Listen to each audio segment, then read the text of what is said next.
낭만서점 246회에서는 김훈 작가의 달 너머로 달리는 말을 다룹니다. 처음에 이 제목만 보고 이게 말에 대한 내용 이렇게 덕덕덕덕덕덕 그 말에 대한 내용인 줄 알았는데 네. 말에 대한 내용도 맞긴 하지만 네. 말언 그러니까 이제 우리가 발화하는 그 말에 대한 내용이기도 하구나. 김훈 작가의 이번 장편 소설은요 올해 6월 16일에 출간이 됐습니다. 황석영 작가의 작품과 거의 비슷한 시기에 나와서 언론에서는 많은 또 주목을 했죠. 네, 낭만서점에서도 이제 지난주에 황석영 작가의 철도원 3대 다뤘고 또 오늘은 달 너머로 달리는 말, 김훈 작가의 책을 또 이렇게 연이어서 소개하게 됐습니다. 네, 나란히 베스트셀러에 올라가 있는데요. 김훈 작가는 또 어떤 이야기를 하고 있는지 본격적으로 이따 이야기를 나눠보도록 하고요. 먼저 작가 소개부터 하겠습니다. 원래는 이제 신문 기자로 굉장히 오랫동안 기자로 또 재직을 했었잖아요. 1973년부터 89년 말까지 기자 생활을 했고 또 신문사, 잡지사에서 글을 쓰다가 2004년 이래로 전업 작가로 또 활동을 하고 있죠. 그래서 전업 작가로 활동하면서 굉장히 많은 책을 냈는데 대표적인 작품으로는 칼의 노래가 가장 유명하죠. 동인문학상을 받았고요. 그렇죠. 이순신 장군이라고 하는 정말 우리나라에선 늘 신격화된 그렇죠. 영웅이라기보단 거의 신에 가까운 인물로 그려졌는데 이 소설에서는 인간 그렇죠. 이순신의 모습을 그려내면서 많은 주목을 받았죠. 이 소설 특유의 상상력으로 1인칭 서술을 이제 유지를 하면서 그때 뭐 전투 전후의 심사도 있고 뭐 혈육의 죽음도 있고 여인과의 통정도 있고 뭐 죽음에 대한 사유도 있고 그런 고뇌들을 이제 다루면서 칼의 노래가 굉장히 많은 또 독자들이 읽는 또 책으로 선정이 되기도 했고요. 그 외에도 이제 뭐 독자 에세이집으로 선택과 옹호 있죠. 또 자전거 타는 걸로 유명한 게 여행선무집 풍경과 상처 자전거 여행도 있고요.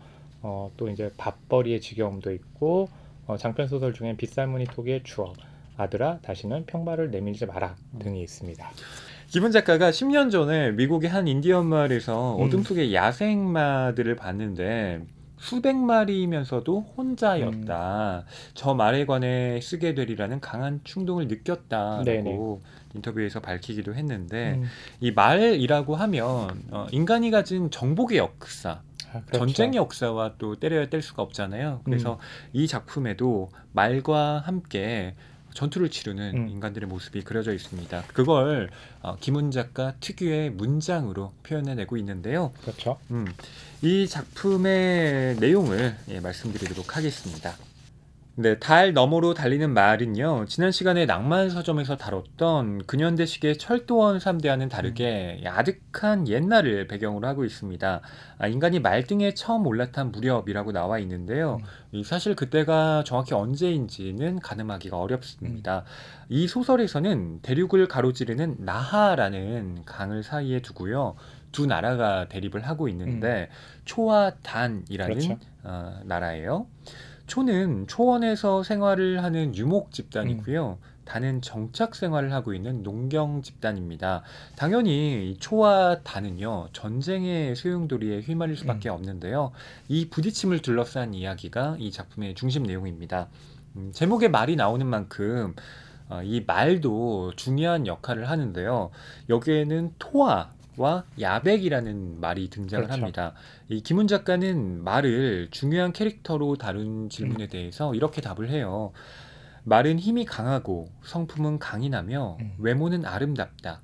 말은 문명과 야만의 동반자였다. 나는 인간에게서 탈출하는 말의 자유를 생각했다. 라고요. 네. 자, 그럼 지금부터 본격적으로 이 작품 달 너머로 달리는 말에 대한 이야기 나눠보도록 하겠습니다. 이 소설 앞에 보면요, 지도가 그쵸. 나와 있어요. 이렇게 이 나하가 가운데 흐르고 있고요. 그렇죠. 밑에는 단, 강남. 위에는 초라고 한국. 되어 있습니다. 허남 평론가님은 이 지도 보면서 좀 어떤 생각을 하셨나요? 네, 지도 보면서 이건 대하 드라마인가? 지도를 보지 못한다면 이해할 수 없는 것인가? 그리고 뒤에 이제 또 출연하는 인간과 말에 대한 소개도 있잖아요. 이게 참 독특해요. 보통은 등장인물만 그쵸. 소개하잖아요. 근데 여기는 사람과 말이라고 그 범주를 구분지어서 써놓고 그쵸. 있습니다. 그리고 그 지도도 보게 되면 말의 고향들이 있어요. 그러니까 초에는 말을 이제 신월마라고 하잖아요. 그래서 신월마 고향이 있고 단에서는 비혈마라고 하는데 또 비혈마 고향이 있어요. 그래서 이 말이 지금 머물고 있는 지역까지도 이제 지도에서 표시되어 있어서 처음에는 좀 이게 내가 등장인물도 많고 네. 지도도 이렇게 그려져 있는데 쉽게 이해할 수 있을까? 좀 두려운 마음이 있었는데요. 읽으면서 지도를 보고 또 이렇게 등장인물과 말의 또 이름을 보고 하면서 오히려 이제 이해하기가 이야기를 좀 내가 이해하기는 데는 더 쉬운 듯한 느낌을 받았습니다. 네. 황남평론가님은 또 소설을 읽을 때 계보도를 그리신다고 하셨잖아요. 네, 그렇죠. 철도원 3대 같은 경우도 그러셨다고요. 근데 그렇게 안 하면 등장인물들을 제가 매치를 못하기 때문에 예. 아니 좋은 습관이라고 생각합니다. 저도 네. 뭐 하니까요. 그렇군요. 네, 칭찬의 의미였군요. 네. 저는 또 기억력이 안 좋아서 이렇게 아니요, 한다 아니요. 그럴 줄 알고 네. 걱정했는데 이번에는 지도도 있고 이렇게 인물에 대한 말에 대한 소개도 있기 때문에 네. 따로 계보는 그리진 않았습니다. 이게 앞에라고 해서 소설이 본격적으로 시작되기 전에 그쵸. 초와 단이 어떠한 배경을 지니고 있는지 음. 서술이 되어 있어요. 그러니까 이 서술자가 초와 단의 기록을 바탕으로 네. 이걸 쓰고 있는 건데 이 초나라와 단나라의 문화가 참 다르잖아요. 그렇죠. 아까 말씀드렸듯이 초원 생활을 하는 그러니까 유목 집단이고 또 하나는 이제 농경 생활을 하는 정착 및 집단이니까. 네. 근데 두 나라가 공유하는 게 있습니다. 음. 그게 바로 야망과 폭력이에요. 그렇죠. 그러면서 여기서 다루는 내용들이 결국 말의 시선에서 보이는 그런 인간의 야망과 폭력의 문명인데 말의 시선으로 보긴 하지만 또 여긴 초나라에서는 시원기 그리고 단에서는 단사라는 이 책에 서술되어 있는 내용을 또 바탕으로 해가지고 이렇게 적어가고 있습니다. 자, 어떤 야망과 폭력이 있는지는 두 나라의 특징들을 말씀드리면서 좀 보충하도록 하겠습니다. 초나라는 나 북쪽에 위치를 하고요. 그렇죠. 여기에 보면 늙은이와 병든 자들을 돌보지 않는다라고 되어 있습니다. 네. 전투에서 부상병들이 발생하면 그 자리에 그냥 두고 돌아선다라고도 그쵸. 쓰여 있어요. 특히 늙은 자들이 이제 죽음으로 향해 갈 때 이 풍습이 초나라에서는 이제 돈몰이라고 또 표현을 하는데요. 새벽에 늙은이들이 강물을 따라 사라지는 풍속, 하류로 흘러간 늙은이들은 돌아오지 않았고 젊은이들은 돈몰한 늙은이들의 뒷일을 말하지 않았다라고 이제 14쪽에 이렇게 표현이 되어 있죠. 이 돈몰이라고 할 때 한자가 참 독특해요. 네. 이 돈자가 밝을 돈자예요. 친밀한 네. 돈자이기도 하고요. 몰자는 죽을 몰자, 네. 빠질 몰자입니다. 그러니까 스스로 죽음을 선택하는데 이게 밝은 죽음이라는 거죠. 그렇죠. 근데 노인들의 입장에선 그러니까 젊은이들을 위해서 내가 은퇴하는 것, 내가 세상에서 사라지는 것이 더 바람직한 일이다라는 것인데 글쎄요. 이게 요즘 시대로 말하면 정말 상상도 못할 그렇죠. 일이잖아요. 그래서 이 초나라의 이제 왕이 돈몰하는 그런 설명이 이제 후반부에 나오는데 스스로 이 배에 올라타서 그리고 그 배가 강의 흐름을 따라서 계속해서 흘러가는 거죠. 그러고 나면 어딘가에 당도하게 되는데 그곳에는 많은 사람들이 죽어 있지만 굉장히 조용하고 그들을 맞이해 주는 건 새이다라고 또 표현이 되어 있기도 하죠. 네. 예전에 고려장이라는 게 네. 또 그러니까 저도 역사 시간에 들은 것 같은데 늙은 사람들을 동굴 같은데 네. 놓고 그냥 죽기를 기다리는 그런 좀 풍습이 있었다라고 그렇죠. 하죠. 그러니까 그건 역시 어떻게 보면 야만에서 어떠한 생활을 했는지 그리고 문명이라고 하는 건 그런 야만들을 조금씩 깨트리는 방식으로 그렇죠. 나왔다라는 걸 얘기해주고 있는 것인데 더 심한 것도 있습니다. 이 초나라가 작은 부족들이 이제 통합을 한 거잖아요. 네. 근데 그 작은 부족이던 시절에는요, 싸움터에 나가기 전날에 노인 그리고 여자, 젖먹이들을 모두 구멍에 몰아넣고 매장했다고 해요. 그렇죠. 예전에 그 중국도 진나라 황제 때 보면 그 황제들을 죽음으로써 무덤에 갈 때는 혼자 들어가는 게 아니라 그 중에서 이렇게 시중 들었던 사람, 순장이라고 하죠. 그렇죠. 다 함께 묻어버리는. 맞아요. 뭐 병사들도 그렇고 또 사용했던 물건들도 그렇고 다 이렇게 묻어버리는 경우가 있었잖아요. 그걸 단나라가 합니다. 예. 자, 우선 초나라부터 계속 좀 이어 나가 보면요. 네.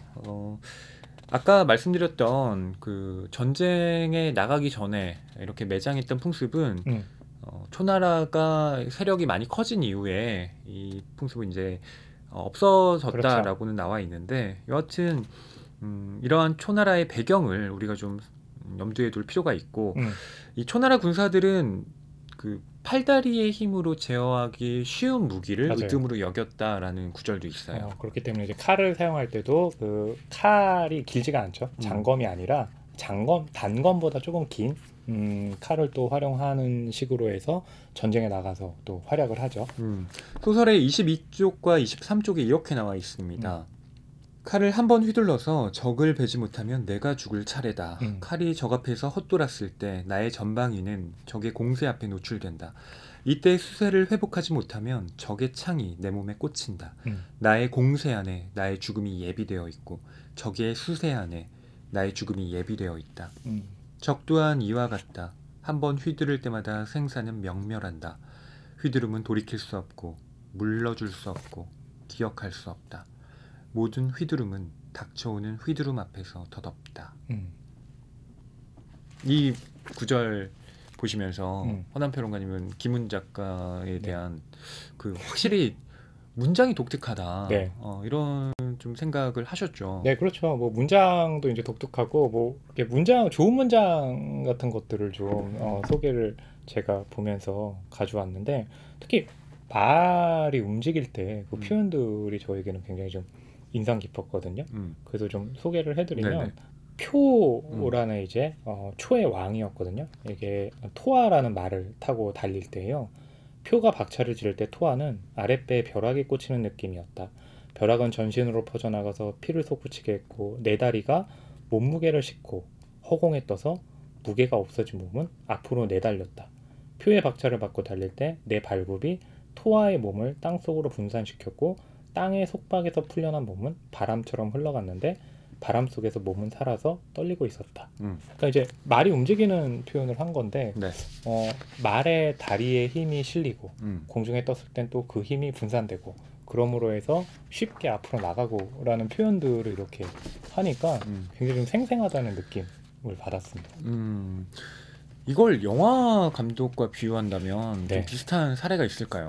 사례라기보다는요, 이 지금 달 너머로 달리는 말 같은 경우는 이 전쟁통에서 말의 시점으로 해가지고 이 말한테 인격을 부여하는 게 아니라 그냥 말의 상황으로 그 문명과 야망의 이 상황들을 둘러보는 거잖아요. 전부 다 그런 건 아닌데, 그렇죠. 그런 챕터들이 있죠. 그렇죠. 그래서 이 스필버그의 워호스라는 작품 있게 되는데, 조이라는 말이 등장을 해요. 이 조이는 원래 군마는 아니었는데 1차 세계대전이 벌어지면서 군마로 출정을 하게 되거든요. 근데 그 와중에서 어느 편에 서는 게 아니라 전쟁의 인간의 승패에 따라서 이쪽에도 가고 저쪽으로 가기도 하거든요. 그런 상황에서 이 말의 눈으로 비치는 상황은 그냥 공포 그 자체예요. 그래서 어떻게든 집으로 돌아가는 게 굉장히 중요하다라는 내용을 담고 있거든요. 그래서 저는 이 달 너머로 달리는 말 보게 되면서 이 작품에 나오는 토아라든지 야백이라든지 이런 말들이 이 스필버그의 워호스에 나오는 조이라는 말하고도 좀 통하는 데가 있구나라는 생각 좀 해봤습니다. 네. 이 김훈 작가가 언어에 대한 남다른 감각을 갖고 있는 작가다라고 말씀을 드렸는데, 그 이번 작품 같은 경우는 문장을 자음과 모음을 뭉개서 그림 물감을 덧칠하는 방식으로 썼다라고 네. 본인이 밝히고 있어요. 네. 그런 느낌을 좀 받으셨나요? 그렇게 또 얘기하니까 네. 되게 멋있다라는 생각은 들긴 하는데, 그림 물감 같이 뭉갰다라고 하는 것이 이 극 중에 보게 되면 계속해서 무언가 쌓아올리는 문명이 전쟁에 의해서 뭉개지고, 그래서 남은 거는 그러니까 세밀한 어떤 선보다는 추상적으로 다가오는 것들이잖아요. 그래서 그런 부분을 또 김훈 작가가 그렇게 표현한 것은 아닌가라고 예, 나름 분석하게 되네요. 네. 언어는 정보를 전하고 서사를 이어가는 기능을 해요. 음. 그런데 나는 이번에 언어를 그림 물감처럼 썼어요. 화가가 물감을 찍어 바르듯 원고지에 두껍게 칠해갔어요. 자음과 모음을 으깨서 발라놓은 거예요. 물감 안에 이야기와 정보가 흘러 들어가도록 전략적으로 설계를 했어요. 음. 글은 그렇게 써야 되는데 저는 허남 평론가님은 어떻게 쓰시나요? 저는 마감에 맞춰서 어떻게든 글자 수를 맞춰야 된다. 예, 그거 하나, 오로지 그거 하나만 가지고 예, 글자 수. 경주마처럼 쓰죠. 이렇게 딱 보고 목표를 향해 달려가는 글쓰기. 네. 자, 초나라 이야기로 다시 돌아가 보면요. 네. 흑풍이라는 개들을 훈련시켜서 전쟁에 활용을 하기도 합니다. 그러니까 초나라 같은 경우는 전쟁을 하는 데 있어서 전투를 하는 데 있어서 그 효율성을 굉장히 중요하게 생각을 하는 게 네. 검을 휘두를 때도 한번 잘못 휘둘렀을 때 역습을 당할 수 있기 때문에 그러니까 자기 몸에 들어오는 그 검, 단검보다 긴 검을 사용한다고 했잖아요. 거기다가 말하고 또 싸울 때 개들은 기동력이 있기 때문에 네. 거기서 전쟁에서 유리한 지점을 고수할 수 있잖아요. 그래서 이 흑풍이라는 개를 훈련시켰다는 것. 그러니까 이 초나라 같은 경우는 어떻게든 전쟁에 승리하기 위한 그런 전술에 맞춰가지고 무기도 활용하고 개들도 훈련시키고 이런 면이 좀 보이죠. 김훈 작가가 좋아하는 동물이 제 생각에는 말 외에 하나 더 있는데 네. 그게 바로 개예요. 네. 개에 관한 작품을 쓰기도 했고요. 이 개라고 하는 네. 이 동물이 어쨌든 이번 작품에서도 뭐 아주 중요한 역할을 한다라고는 할 수 없지만 그래도 그렇죠. 이 작품을 구성하는 데 있어서 빼놓을 수 없는 맞아요. 역할을 한다라는 것도 이야기해 볼 수 있고요. 또 초나라 같은 경우는 먹을 걸 쌓아두지 않고 문자를 멀리한다라고 맞아요. 나와 있습니다. 기록을 잘 안 하는 거죠. 그렇죠. 대신에 노랫말이나 이야기는 외우게 합니다. 맞아요. 네. 또 글을 쓰게 하거나 이렇게 됐을 때는 그 글을 읽느라고 사람들이 좀 시간을 보내게 되고 그러는 것보단 말로써 이렇게 전하고 노래를 부르는 것이 훨씬 더 그러니까 이 초나라는 효율성에 맞춰가지고 좀 극도의 효율성을 가지고 움직이는 그런 시스템을 가지고 있다는 생각을 하게 돼요. 초나라의 왕이 목왕인데요. 이 목왕이 이렇게 걱정을 해요. 말에 홀려서 땅에 내려앉지 못하고 허공을 떠돌며 바람에 밀려다니는 마음들을 목왕은 크게 걱정했다. 그렇죠. 네, 그러니까 말에 홀린다라고 하는 거예요. 네.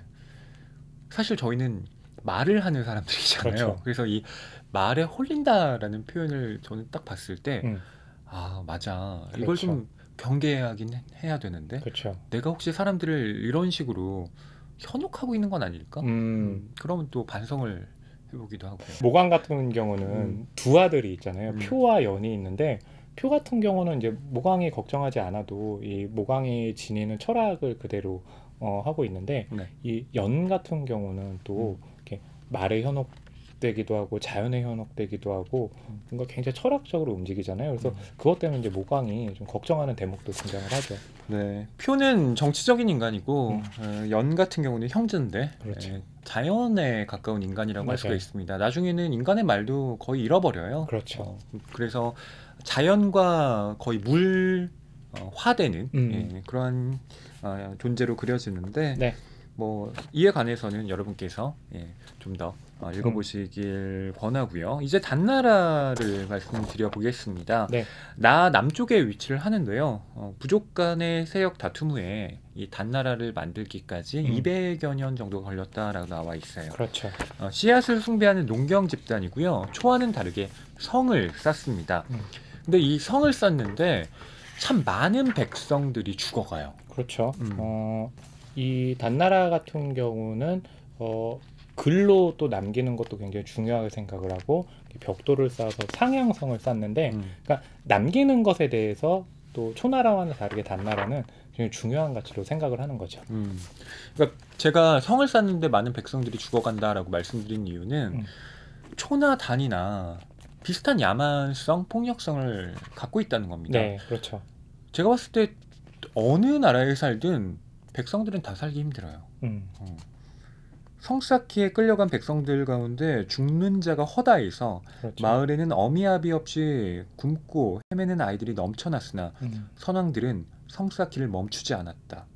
이렇게 나와 있어요. 그렇죠. 거기다가 성사키를 감동하는 군장들은 한 번 나가면 10여 년 만에 돌아왔고 젊어서 나갔다가 늙어서 돌아온 자들도 있었다. 그러니까 그 성을 쌓기 위해서 들인 노력도 있지만 또 시간도 엄청나게 많이 소비가 됐다는 것도 여기서 드러나죠. 네. 또 죽은 자의 혼백이 성벽을 보호해 준다고 믿어서요. 선왕들은 성 쌓는 터에서 굶어 죽고 얼어 죽고 깔려 죽고 매맞아 죽은 백성들의 시체를 빻아서 회반죽에 버무려 성벽에 돌틈에 발랐다. 네, 그렇죠. 뼈반죽은 접착력이 좋아서 돌 사이에 어긋남이 없었다. 라고 네. 나와 있습니다. 네. 그러니까 이걸 보면 서로 다른 문화라고 하지만 민중들을 착취하는 건 그렇죠. 똑같구나. 그 야만과 폭력의 근원성을 질문하고 싶었다라고 하는 김훈 작가의 메시지, 네. 주제의식이 여기에 담겨 있구나 싶기도 해요. 대립하는 두 나라이지만 결국에는 이 밑에 있는 민초들의 어떤 희생들을 바탕으로 해가지고 그 위에 쌓인 문명이라고 하긴 그렇죠. 폭력과 야만들이 이 성격에서 다 드러나는 거죠. 네. 또 36쪽과 37쪽에 보면 이 왕이 죽을 때 순장하는 이야기도 나와 있습니다. 그렇죠. 왕이 죽을 때 왕의 첩들 가운데 가장 총애받던 여자 2명과 왕을 가까이 모시던 고위직 무장 2명을 죽여서 왕의 왼쪽 오른쪽에 묻었다. 죽임을 피해 달아나는 자들도 있었고 죽임을 부러워하는 자들도 있었다. 그리고 근시, 문신, 무신, 집사, 요리사, 말 끄는 자 가운데 훤칠한 자를 2명씩 죽여서 왕의 옆방에 묻어 사후에 시중을 들게 했다. 네. 뭐 이거 중국 왕들의 그 무덤을 보면 나오는 뭐 그런 것이기도 하죠. 그리고 그 무덤의 안에 이제 설계를 하고 또 그것을 덮어야 되는 이제 석공들도 필요하잖아요. 그러니까 결국에 석공들은 마지막에 나오지 못하고 석공들조차도 묻혀가지고 그 안에서 결국에는 숨질 수밖에 없는 그런 상황도 묘사되어 있습니다. 흔히 역사가 진보하느냐 진보하지 않느냐를 가지고 논쟁을 하기도 하잖아요. 근데 적어도 인간을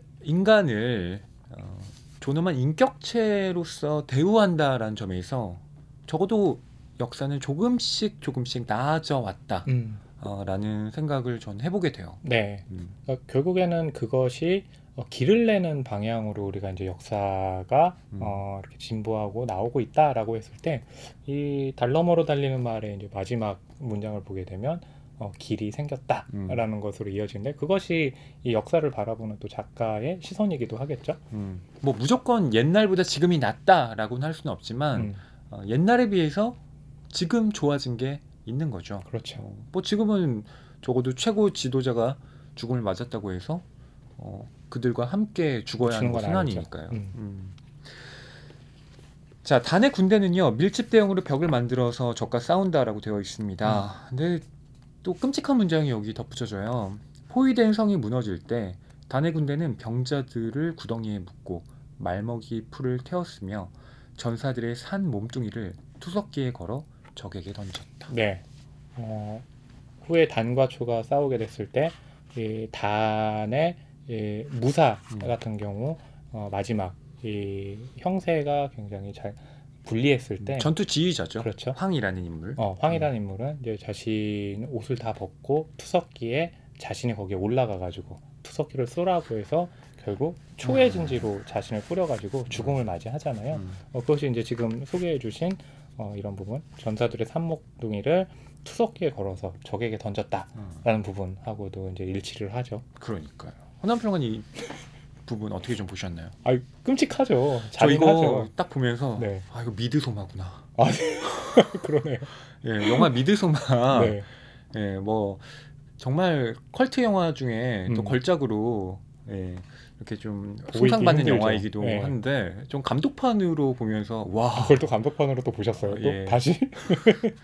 이거 힘들다. 그렇죠. 여전히 힘들다라는 생각을 했어요. 그 힘든 측면도 있지만 결국에 이런 그 시대에 인간이라는 것은 인간이 아니라 전투에서는 결국 도구로 전락을 하는 거잖아요. 그러면서 이 죽음을 맞는 것도 굉장히 잔인한 방식으로 또 죽음을 맞이하게 되는 것. 그 시대의 단면이 이런 방식으로 또 드러나는 거죠. 물론 미드소마와 뭐 이 작품에 나타난 어떤 죽음이 반드시 일치하는 건 아닙니다. 뭐 참고로 말씀드리면 허나운 평론가님이 훨씬 더 잘 말씀해 주시겠지만 미드소마는 순환론적 세계관, 그러니까 이 사람이 죽어서 그렇죠. 다른 사람의 몸을 빌어 맞아요. 태어난다라고 하는 의식 속에서 그들의 죽음이 비참한 것이라기보다는 스스로 선택하고 그러니까 결단을 내리는 것으로서 맞아요. 나오게 되잖아요. 그래서 그 미드소마에서도 굉장히 충격적인 죽음을 보여주는 장면이 있었잖아요. 그 노인분들이고 또 절벽 위에서 이제 떨어지고 하는데 그 작품의 인물이 예전에 보게 되면 베니스의 죽음에 나왔던 그 주인공이었고 나중에 뒤로 가면 이 미드소마에서 또 아이들이 나오는 모습으로 또 장식이 되잖아요. 그것이 이제 지금 허이평론가님 말한 이제 순환론적인 그런 삶과 죽음을 보여주는 뭐 상징이었겠죠. 네. 네. 자, 이런 단과 초가 부딪히는 얘기가 이제 펼쳐지게 되는 거고요. 뭐 나라 얘기를 했고 사람들 얘기를 했으니까 네. 이제 말에 대한 얘기를 해봐야 되겠죠. 그러니까 단과 초의 사람들은 전쟁으로 부딪히지만 그 전쟁이 왜 일어나는지 알 수 없는 말들은 물론 인간의 목적에 따라서 움직이긴 하지만 단과 초에 나오는 말들은 오히려 서로 하나로 합쳐지는 그런 방식으로 또 전개가 되죠. 네. 자, 야백이라는 말부터 말씀을 드려볼게요. 네. 단의 왕성인 상향성 마국간에서 태어난 수컷인데요. 네. 비혈마의 후손입니다. 네. 72쪽에 보게 되면 이렇게 표현이 되어 있는데요. 네. 먹지 않고요. 하루에 300리를 달린다. 달리기는 숨쉬기와 같아서 비혈마는 헐떡이지 않았고 네. 멈추지 않았다.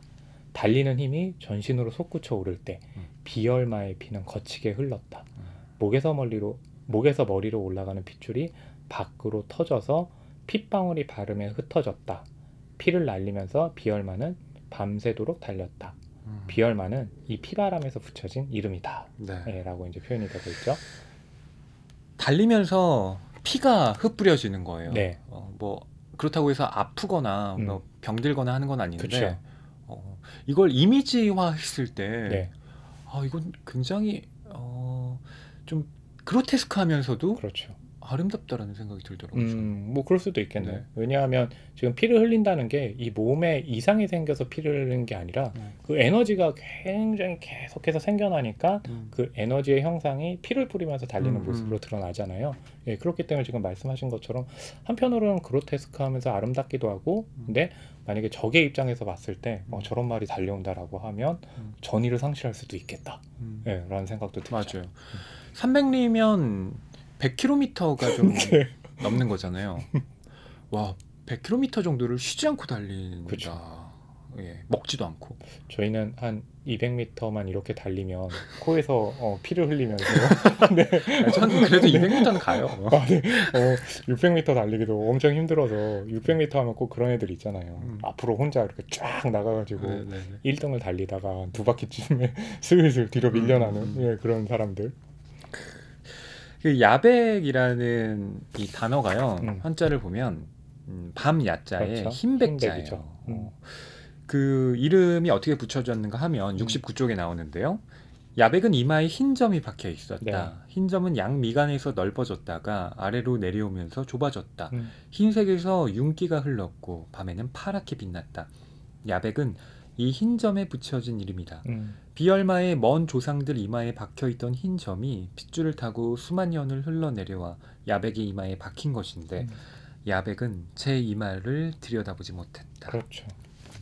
좋은 말들을 보게 되면 정말 그 눈과 눈 사이 그리고 이마에 보게 되면 거기에 문양 같은 것들이 있잖아요. 그래서 이제 그런 부분들을 이렇게 좀 표현을 한 것이 아닌가 생각이 되고 그런 부분 보고 있으면 정말 말이 굉장히 좀 신비로워 보이기도 해요. 네, 이 야백이 이 단의 그 전쟁의 총책임자였던 이 황의 말로 그렇죠. 또 불임을 받게 됩니다. 근데 이 야백이 되게 신비롭고 그게 보통 말이 아닌 것 같은데 황이라는 그 인물을 보게 되면 이 사람은 뭐 물론 전투에서 중요한 역할을 하기도 하지만 그에 걸맞은 이 야백의 이렇게 지위에 걸맞은 지휘관은 아닌 것 같은 느낌.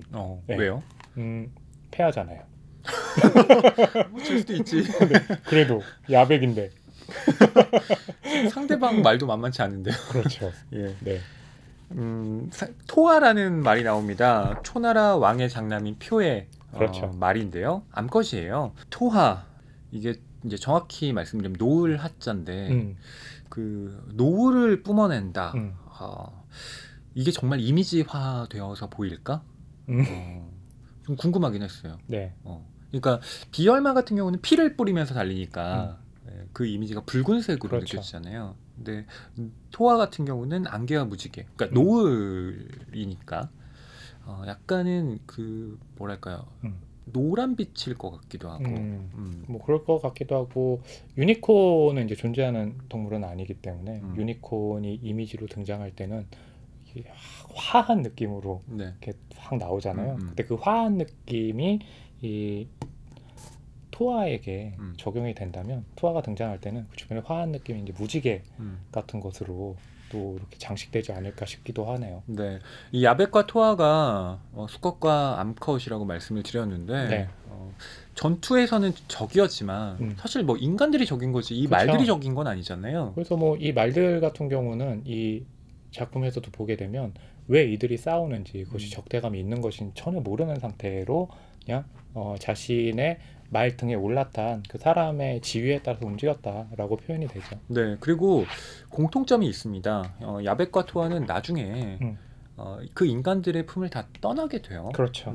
그리고 이 야백과 토아는 그 서로 관계를 맺어서 토아가 그 야백의 새끼를 네. 갖게 됩니다. 네. 하지만 이 토화를 다루는 이제 마사라고, 마이라고 이제 표현되죠. 말을 관리하는 그런 의사들인데 근본도 모르는 말과 혹시 서로 통했기 때문에 그것이 왕에게 혼나거나 단죄당할 수도 있기 때문에 네. 이 토화의 임신을 일부러 또 뭐라 그러죠? 강제로 낙태시키는 그렇죠. 거죠. 낙태를 시키면서 거기에 있던 남아있던 액체가 흘러나오는데 그걸 가지고 이제 유생이라고 표현한다고 등장을 하죠. 네, 그래서 이 등장인물 소개, 정확히 말하면 뭐 인물이라기보단 캐릭터 말이죠. 그렇죠. 에 보면 토아의 몸속에 자리 잡은 태아가 유생이다. 사람들에 의해 태중에서 독살된다. 토아는 태아를 유산하고 몰락하는데 유산된 넋은 발생하지 않은 시간과 공간 속을 흘러다닌다라고 되어 있습니다. 네. 그러니까 여기에는 그 철도원 3대처럼 일종의 귀신의 역할을 하는 존재도 그렇죠. 있고요. 정말 복합적으로 인간사와 유괴라고 할까요? 그 유령들의 세계가 기묘하게 겹쳐진 부분도 나오게 됩니다. 그러니까 초하고 다는 서로 이제 북과 남으로 나눠져 있고 대치하는 형태인데 그 중간에 백산이라는 그 신묘한 산이 있죠. 그 산은 단에도 걸쳐 있고 초에도 걸쳐 있는데 거기에서 이제 요라는 인물이 있잖아요. 네. 이제 무당이라고도 표현이 되고 또 죽어서는 그 훈령이 남아가지고 백산의 어떤 기운을 설립을 해서 아기꽃손을 가지고 사람들을 낙해하기도 한다라고 이제 표현이 되어 있는데 지금 허위평론가님 말씀하신 이제 그런 부분들, 이 바로 백산과 관련한 또 인물들, 또 거기 모이는 짐승들, 또 유생까지 다 포함할 수 있겠죠.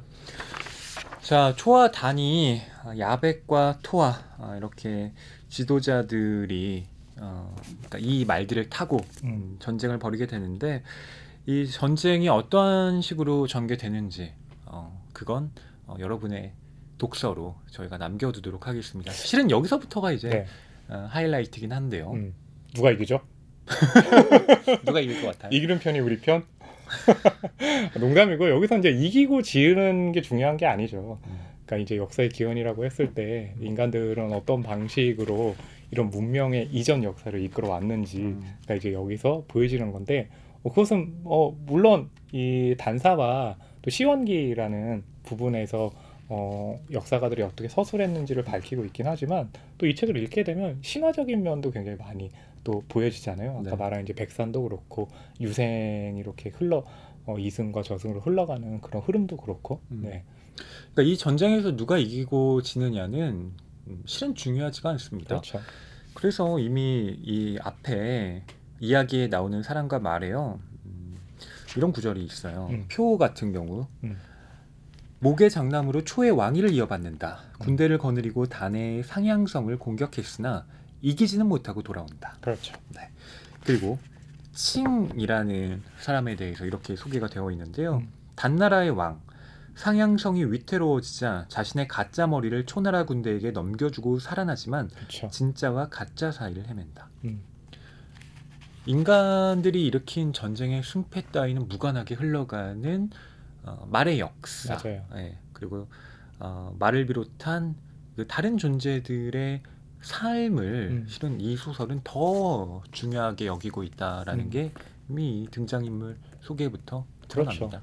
그러니까 말의 역사라고 했을 때 여기서는 야벳과 토아의 또 일생으로 흘러가는 면이 있어요. 그래서 이 야벳과 토아 같은 경우는 한창일 때는 그 전쟁에서 중요한 역할을 하는 그런 장군들을 등에 태우고 전쟁에 참여하지만 이후 몸이 쇠하는 상황에서는 패마나 좀 그 뒤로 물러났을 때 생산 활동으로 활용되기도 하잖아요. 그러니까 문명의 도구이기도 하고 또 야만의 또 증언자이기도 하고 그런 면들이 네 이렇게 지금 작가에게는 이렇게 책으로 쓰기로 하는 그리고 많이 모여 있지만 한 마리처럼 보이는 그런 개별성 같은 것들도 드러났겠죠. 네. 뭐 저희가 이 책을 다 다루지 못했지만 그래도 이 작품에 대해서 코멘트 특히 좀 아쉬운 점도 얘기해 보면 어떨까 싶은데요. 네. 칭찬이 앞에 많이 했으니까. 허남 평론가님 이 작품에서 좀 아쉬운 점 없으셨어요? 아까 말한 것처럼 모든 면이 이 생산하고 좀 관련이 있다 보니까 중간에 이거 지금 이게 설득되기가 힘든 그런 부분들이 있거든요. 가령 이제 전쟁을 펼치는 상황에서 여자들이 전쟁을 좀 끝내려는 마음으로 성 위에 올라와 가지고 이렇게 지금 가슴을 드러내놓자 뭐 이 전투를 하던 병사들이 그것을 보고 갑자기 뭐 엄마가 생각난다든지 또 거기에 대해서 전쟁을 할 수 없다든지 하는 묘사들을 보게 되면 뭐 신화의 측면에서는 이해할 수 있겠지만 현실의 측면 또 특히 이제 요즘의 그런 그 여성들에 대한 묘사에 대한 문제점들 지적을 하는데 그런 부분들에 있어서는 좀 시대와는 좀 떨어진 그 측면들도 그런 것들이 좀 의아한 측면을 주기도 하죠. 네.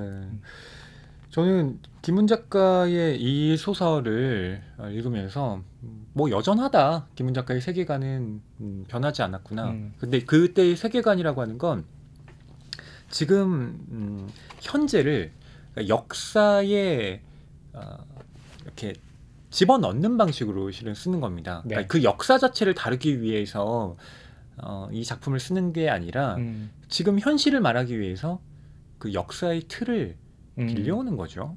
김훈 작가는 거의 모든 소설을 그렇게 써왔습니다. 이순신 장군의 이야기를 다룬 칼의 노래도 마찬가지죠. 그게 정말 역사에 대한 얘기인가? 아니잖아요. 그 역사는 이른바 폐쇄되어 있는 역사고 그 안에서 김훈 작가가 진짜 하고 싶은 얘기를 이순신 장군의 그 일에 빌려서 이야기를 한 것인데 뭐 이것도 마찬가지입니다.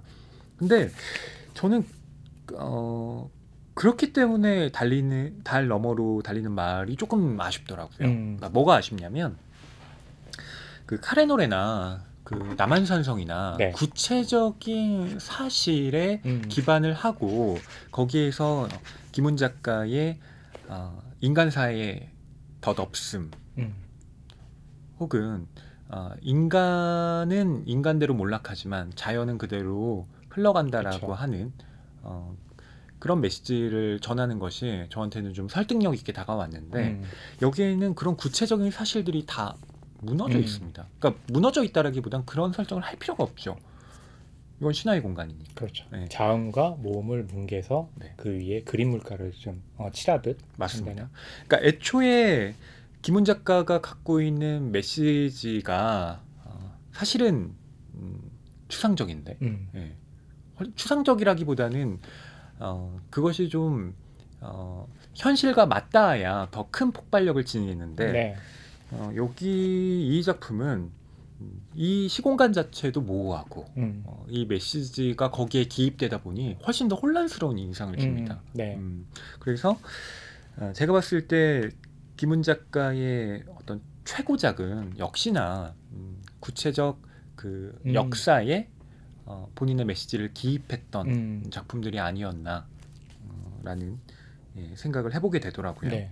뭐 한편으로 그런 생각도 들어요. 그러니까 파울 클레 같은 이제 화가 같은 경우는 세상이 잔인해지고 폭력적일수록 예술 작품은 추상적이 될 수밖에 없다라고 얘기를 하게 되는데, 뭐 여기 이제 김훈 작가의 말을 보게 되면 지하철 3호선을 타고 뭐 삼성이나 지축역을 지나갈 때 바깥을 보게 되면 그런 좀 보이는 대지 위에 어떤 뭉개진 형태의 건물들은 어떻게 생겼을까라는 얘기를 하기도 하잖아요.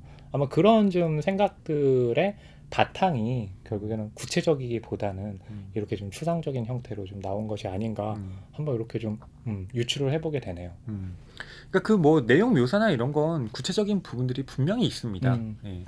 하지만 설정 자체가 그렇기 때문에 발생하게 되는 어쩔 수 없는 한계들의 그런 아쉬움들을 제가 토로한 것이고요. 그렇죠. 김훈 작가가 물론 지금 계속 그 현재에 대한 문제 제기를 하고 있죠. 뭐 여러 칼럼이나 다른 글들을 통해서 지금 이 시대의 문제들을 짚어내고 있는데요. 네. 실제로 그 비정규직 문제라든가 이 죽음에 대한 그쵸. 그 문제를 계속 강하게 비판하고 발언하고 계시잖아요. 그걸 소설로도 좀 해주시면 어떨까. 제가 뭐 독자로서 뭐 이런 부탁을 좀 드려보고 싶기도 합니다. 네. 자, 그럼 한 줄평 공유해 볼까요? 네, 제가 먼저 할게요. 저의 한 줄평은요, 역사란 달을 향해 달리는 말과 같아서라고 했습니다. 아마 시간은 무한하겠죠. 그 무한한 시간을 향해서 역사는, 그리고 삶은 달려가는데, 그것이 달을 보고 달려가는 말과 같은 느낌을 받았거든요. 그래서 그런 내용을 좀 이 달 너머로 달리는 말에 작가가 담은 것은 아닌가라고 해서 저는 이제 한 줄 평을 역사는 달을 향해 달리는 말과 같아서라고 했습니다. 저는 엄밀한 의미에서 김훈 작가는 근데 이번에는 역사 소설을 썼다고 생각하지 않습니다. 네. 뭘 썼죠? 전 신화를 썼다고 생각합니다. 네, 그렇죠. 그래서 김훈 작가의 이 한 줄 평을 이렇게 적어봤는데요. 말과 몸의 변증법. 소개를 좀 더 해주시면요. 네. 이 말이라고 하는 것이 중의적으로 쓰이잖아요. 정말 달리는 동물의 말이고요. 이렇게 언어로서의 말이 나오는데 이 두 가지가 여기에도 역시나 충돌이 되어 있습니다. 그 공허한 말이라는 표현이 계속 나와요. 그러니까 이 공허하다라고 할 땐 언어를 그렇죠. 얘기하는 건데, 근데 이 공허하다라고 할 때 또 반대로 갖게 되는 언어의 힘이라는 게 있습니다. 그게 뭐냐면 지속성을 갖는다는 거예요. 네. 모든 기록들은 언어를 통해서밖에 남을 수 없잖아요. 그렇죠. 그래서 이 책 역시도 단사와 시원기에 대한 내용들을 바탕으로 해가지고 서술들이 이루어지고 있다는 것이 등장하기도 하죠. 그렇습니다. 그럼 그 반대편에 있는 건 뭘까요? 몸입니다. 몸은 생동하죠. 그 달리는 말처럼 그렇죠. 끌어넘치는 에너지가 있습니다. 하지만 그것은 반대로 이야기하면 그건 순간적이라는 거예요. 그러니까 여기에는 두 가지의 개념들이 서로 얽히고 새로운 것들을 향해 나아가는 겁니다. 공허한 말, 그리고 그것으로 인해 지속되는 무언가, 또 그 반대편에 있는 생동하는 몸. 하지만 덧없이 소멸하는 그 순간적인 것들. 네. 그러니까 말과 몸, 그리고 순간과 영원, 이런 개념들이 이제 충돌을 하고 있는 거죠. 그렇습니다. 그게 변증법적으로 새로운 무엇인가를 향해 나아가는 이야기가 이 김훈 작가의 작품이다. 네. 저는 이렇게 생각을 했던 거예요. 자, 달리는 말. 근데 이 달리는 말이 달 너머로 달려간답니다. 그렇죠. 그 달 너머엔 대체 뭐가 있길래요? 여러분께서 그 목적지를 직접 확인해 보시면 좋겠고요. 저희 낭만서점은 다음 작품 247회로 돌아오도록 하겠습니다. 낭만서점 역시도 달 너머에 무엇이 있을까라고 해서 계속해서 달리고 있죠. 하지만 그 달을 향해 가지고 우리가 도착할 수 있을까요? 네. 도착해야죠. 도착하지 않아야지만 더 오래 할 수 있는 거 아닌가요? 오래 달려야 되는 게 중요한 거죠. 네, 뭐 장기전도 그럼요. 그렇죠. 중요하죠. 그래서 우리는 계속해서 달립니다. 다음 주에도 달려서 독자 여러분과 또 만나도록 하겠습니다. 다음 주에 뵙겠습니다. 감사합니다. 감사합니다.